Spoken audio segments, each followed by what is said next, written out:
বিকাল বেলা ঘুমানোর আগে উজু করে 2 মিনিটের জন্য হইল আল্লাহর কাছে মাপ চান।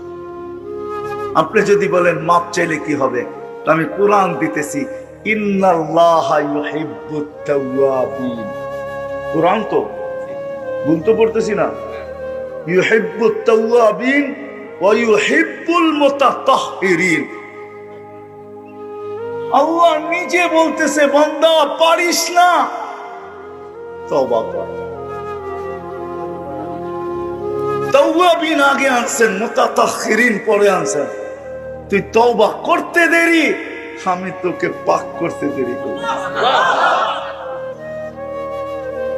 এতটুকু যদি করতে এই মজমায় একজনও নাই, কিন্তু এই পর্যন্ত একজনও হাত উঠায়া বলতে পারবে না, দাড়ি কাঁচা হোক আর পাকা হোক, যুবক হোক আর বৃদ্ধ হোক, যে আমি ঘুমানোর আগে বা সকালে উঠা 5 ওয়াক্ত নামাজের পরে বাদ দিলাম, ফজরের পরে আর এশারের পরে ঘুমানোর আগে আমি আল্লাহকে বইলা ঘুমাইছি, মালিক আসলে তো পারি না কিছু, তুই কোথায়, আমি কোথায়, তোর দয়া কতটুক আর আমার। এই জন্যই তো আল্লাহ বলছেন, রহমতি ইলাইকা নাজেল, আমি 24 ঘন্টা রহমতের বৃষ্টি নাজেল করি।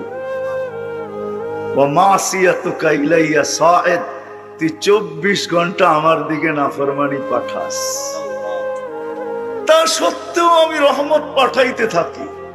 কি করব, তোর সাথে আমার সম্পর্ক হয়ে গেছে, আমি রহমত পাঠায় নাই, রহমত পাঠাবো না তো পাঠাবো না কি কইরা, আমি 24 ঘন্টা রহমত তোর দিকে পাঠাইতে থাকি।